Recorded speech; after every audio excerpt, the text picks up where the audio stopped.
E aí, gente, tudo beleza com vocês? Espero que sim. Pessoal, vocês sabem que eu tenho a manutenção repada de placas, né? Principalmente placas mãe, que eu adoro, e placas de notebook também, como um hobby. Eu não gosto de placas de vídeo, porque eu sou professor, sou de informática e ensino diversas disciplinas, inclusive manutenção, mas não num nível tão avançado como esse. Mas adoro isso daqui e gosto de compartilhar no canal conteúdos com vocês, né? Mas nada, vamos dizer assim, para fins monetários. Até que o canal não tem monetização. Enfim, gente, o que é que acontece? Eu tenho uma mania de ficar olhando na LX placas mãe, principalmente, com defeito. E eu lá nas minhas caçadas de hardware com defeito, eu encontrei essa placa mãe aqui, ó. Vou colocar aqui para vocês. É uma MSI Mag B650. Vou tirar aqui esse Super I/O, que é uma das minhas pesquisas dela.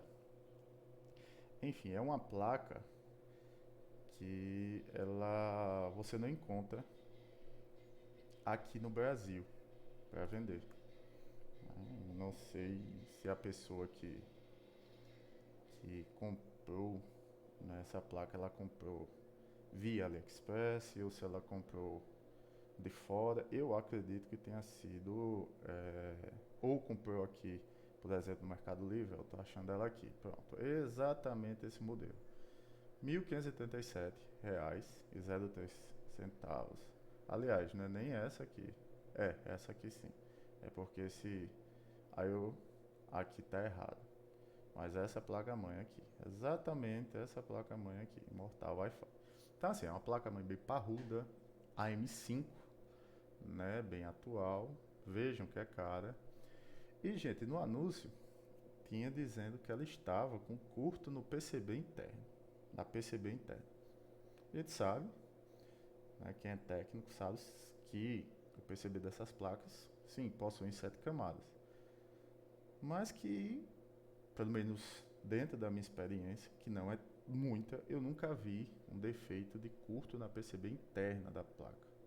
Eu já vi em placa de vídeo, agora placa mãe, nunca, confesso a vocês que nunca vi. Então, o que é que acontece? Eu comprei essa placa, gente, pra vocês terem noção, ela tá 1.577. Eu comprei ela por R$ 200. Quando ela chegou aqui, a primeira coisa que eu faço em uma placa-mãe que está com defeito é verificar se existem curtos, né, nas linhas de tensão. Então eu vou verificar aqui o VRM, né, aqui em cima. Deixa eu pegar aqui o site mesmo da MSI. Eu acho que a imagem fica melhor. Deixa eu pegar aqui, ó, pronto, essa placa aqui, vou na galeria dela, pronto, tá aqui. Então, o que é que eu vou fazer? Eu vou verificar curto no VRM. Vejam que ela tem duas entradas EATX 12 volts, então realmente é uma placa bem parruda, DR-MOS, no regulador de tensão, enfim, é uma bela de uma placa, um áudio muito bom, Wi-Fi 6, daí vai. Então, verifiquei aqui, VRM sem curto. Quando eu cheguei aqui, eu verifiquei que existia um curto na linha de 5 volts da placa. E fui verificar onde estava esse curto. Verificação, todo mundo sabe, né? Assim, técnicos, desculpa. A gente utiliza uma fonte assimétrica, não coloca a tensão máxima, coloca minha fonte, no caso, ela tem uma corrente baixa, né? São 3 amperes, salvo engano. Então lá fui eu, coloquei e fui com o meu termômetro e do medir, outra ferramenta excelente. E fui, nada, não via nada da placa, né, aqui ela esquentando. Não via, nada, nada, nada. O que é que aconteceu? Achei estranho, né? Porém, eu sei que às vezes a corrente é baixa, né, para identificar uma fuga, um curto. que é que eu fiz? Outra ferramenta fantástica que eu recomendo muito a vocês, foi apresentada pelo meu professor Maxwell, né, quando eu fiz o curso de reparo de placas de vídeo, que é o Short Killer. Short Killer é uma fonte assimétrica também, só que ela injeta uma corrente muito maior. Salvo engano, são 20 amperes. E é até perigoso. Você não pode deixar, como você deixa, por exemplo, às vezes a fonte assimétrica por muito tempo. Você simplesmente dá um toque. Por quê? Porque mesmo que a tensão esteja baixa, a corrente é muito alta, então ela pode danificar outros componentes.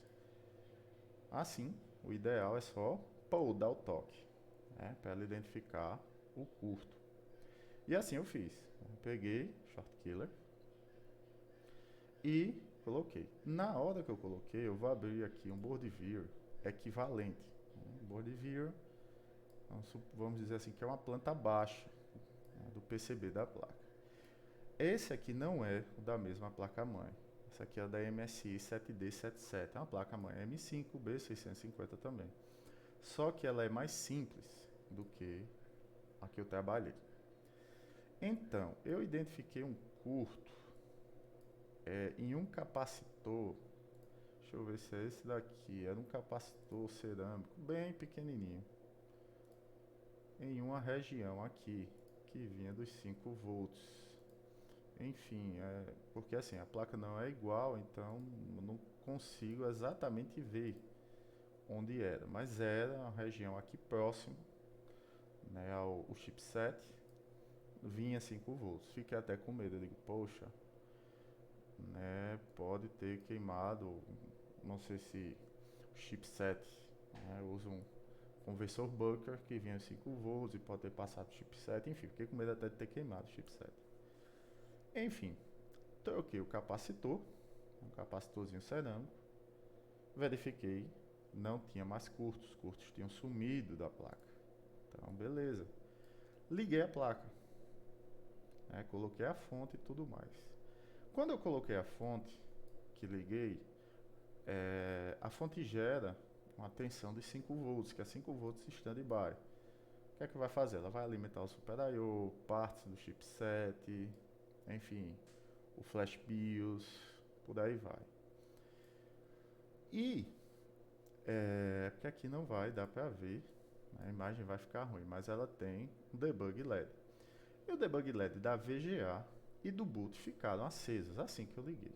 Achei estranho. Poxa, eu nunca vi uma placa-mãe fazer isso na minha vida. Mas como eu nunca tinha mexido, eu já tinha montado computadores com a M5, mas nunca tinha feito o reparo em uma placa-mãe M5. Né? Então, eu achei estranho. Né? Mas tudo bem, vai que era alguma coisa, alguma configuração da placa-mãe, do estágio S0, que ele ativasse para alimentar alguma coisa, enfim, né? Alguma configuração. Até porque o Super I/O dessa placa, ele tem uma memória flash junto a ele, que ele, pelo que eu entendi, pelo que eu li, ele executa algumas instruções anteriores ao padrão x86, a instrução da Intel, não lembro de cabeça. Conjunto de instruções da Intel. Enfim, né? Coloquei um processador, coloquei memória e a placa-mãe startou, bipou, tudo normal. Botei uma placa de vídeo, atualizei o BIOS dela pelo M-Flash, enfim, a placa funcionou perfeitamente. Só que quando desligava, ficavam as duas luzes acesas e as ventoinhas da fonte de alimentação e as ventoinhas ligadas ao 12 volts da fonte, cabo Molex, elas ficavam funcionando. E eu achei estranho. Digo, rapaz, o que é isso? Pensei ser uma configuração do BIOS, alguma configuração, como eu disse, do ACPI, de suspensão de energia, coisa desse tipo, enfim. Então, o que é que eu fiz? Eu, pelo QFlash, aqui atrás, né, aquele I/O, aquela opção de atualizar o BIOS, pelo pendrive, sem precisar ligar a placa-mãe, fui fazer a atualização. Fiz tudo direitinho, o procedimento, a placa-mãe começou a acender o LED, e quando ela reiniciou, os LEDs de VGA e boot continuaram acesos e tudo mais. E a placa não conseguiu concluir a atualização do BIOS, tanto é que ela não ligou mais. Então, Lá vou eu, tive que tirar o flash ROM, usar o gravador, gravar, né, esse BIOS. Então assim, eu recomendo muito também um gravador bom, né? Não utilizem, só se tiver no começo, aquele CH341. Compre um gravador decente. O meu é um EZP 8389, alguma coisa assim, eu não lembro de cabeça. Tem até o atalho dele aqui no meu. Ah, não, nesse computador não tem o atalho. Enfim. Pois bem, gravei o BIOS e a placa voltou a funcionar perfeitamente, só que ainda com essas luzes acesas. Meu Deus do céu, o que é isso? Eu comecei e fui estudar, né? Eu acho que na área de informática, né, seja na área de manutenção de placas, como essa daqui, mas eu também ministro disciplinas como banco de dados e engenharia de software, ela requer muita prática também, claro, mas requer também lógica e estudo. Qualquer área da TI, né, a gente tem isso daí. E fui, eu digo, caramba, o que é isso? Pode ser o SuperIO, realmente. Faz parte do processo de inicialização. Gerencia essa parte de energia. Vamos lá. SuperIO direitinho, sem ponto de solda, tudo certo. Ele fica aqui embaixo desse M2. Perfeito, SuperIO. Comecei a desconfiar do firmware Flash. Só que não encontrava em lugar nenhum. Digo, meu Deus do céu, já estava, né, quase, né, desistindo. Só que eu sou meio obcecado por isso daqui.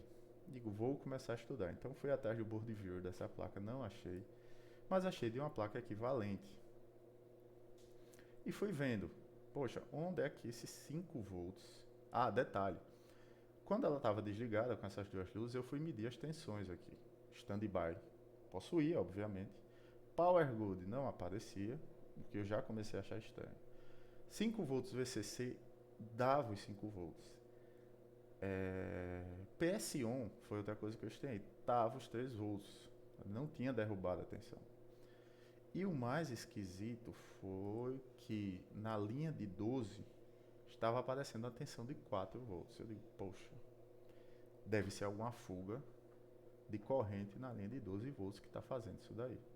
Vou dar uma analisada, né, nessa linha de 12 volts. Então eu fui no SuperIO, né, cheguei aqui, nesse cara, peguei a linha de 12 volts e fui verificando os componentes, né, aqui nessa placa aqui eu achei que era parecida. A gente tem alguns controladores de fan, né, nessa situação aqui. Então nós temos esses caras, até da Nuvoton também, né? Nós temos, né, também um controlador da USB, e foi esse cara, eita caramba, desculpa. E foi esse cara que eu estranhei. Por quê? Se a gente olhar aqui esse controlador, olha só. Olha os estágios que ele tem. O S3 e o S5. Eu digo, opa. S5, estágio total, S3, suspensão. Tem alguma coisa aqui. USB Mode. Infelizmente eu não achei o datasheet desse cara. Aí eu fui pela lógica, né? Eu não achei esse 3014Y. Eu digo, poxa, ele recebe 12 volts. VCC3 não tinha tensão lá. E ele controla essa parte da USB, né? Vejam que aqui tem USB Standby Driver e 5 volts Driver. Vou olhar. Eu verifiquei que ele é um PWM. E este cara, se a gente for olhar aqui, ó, ele controla esse MOSFET que vai alimentar a USB. Ele controla esse outro MOSFET aqui, canal N, que também. E a minha placa-mãe, essa que eu fiz, ela tem esses caras. E esse outro aqui, 5 volts Standby Drive USB, que é o 9, ele faz o controle. Cadê ele aqui? Aqui, vamos lá nesse cara, é o 5. Cadê o 5? Cadê o 5? Não, aqui é o USB Mode, os estágios, tensão de VCC. Esse cara aqui, esse de cima, desculpa, Standby. O que é que ele faz? Ele é um driver que ele chaveia um MOSFET também, canal P, alguns aqui. Então fui investigar esse cidadão. Ó, tem outro canal P aqui. Cheguei nesse cara, digo, vou medir. Então o que é que eu fiz? Medi o VCC, medi o 12 volts, VCC3, VCC5, as entradas da fonte, né? E eu não consegui identificar esses dois caras daqui, né? Mas olhando eles, eu vi que tinha o standby, 5 volts standby. Então fui fazendo essas medições. Tudo perfeito, nada de curto. Caramba, o que é isso daí? Parti o quê? Para o USB, já que os 5 volts eu vi, o VCC5, se a gente olhar aqui, ó, ele entra nesses MOSFETs. Então eu fui verificar esse MOSFET aqui perto da USB e fazendo análise visual, já com o microscópio, que é outra ferramenta excepcional. O que é que eu identifiquei dentro disso daqui? Você está olhando aqui, galera, para ver a gravação. O que é que eu identifiquei? Que esse MOSFET aqui, cadê ele? Este cara aqui, não estou pegando esse aqui, que joga, cadê? Ele vem aqui, ele entra pelo source, sai aqui, vem nesse cara, canal N aqui, e em resumo, ele vai, se a gente for buscando aqui, ó, ele vai alimentar os USBs frontais aqui, USB 3 frontal, enfim.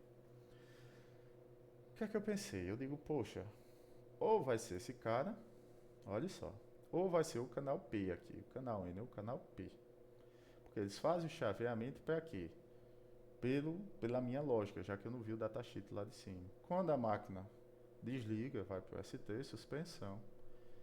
Esse cara é chaveado, canal P, e o standby que vai alimentar o USB, para que ela permaneça energizada. Quando eu ligo a máquina, pelo menos foi esse o meu raciocínio, podem colocar aí nos comentários se eu estiver errado. Esse cara é chaveado e esse é aberto, né? Então é cortado. E a partir do VCC5 é que a USB passa a funcionar. Quando eu cheguei aqui, o que é que aconteceu? Eu achei umas soldas meio esquisitas em alguns capacitores cerâmicos que tinham essa linha de 5 volts e achei estranho também a solda desse cara. E outro detalhe importante, isso eu só consegui ver com o microscópio. Esse capacitor era de uma marca, esse transistor MOSFET era de uma marca diferente dos demais. E geralmente, uma placa-mãe ela usa transistores, eles podem ser diferentes, claro. Mas a marca geralmente é sempre a mesma. Principalmente aqui já vi isso muito acontecer, né? Gigabyte, né? MSI, por aí vai.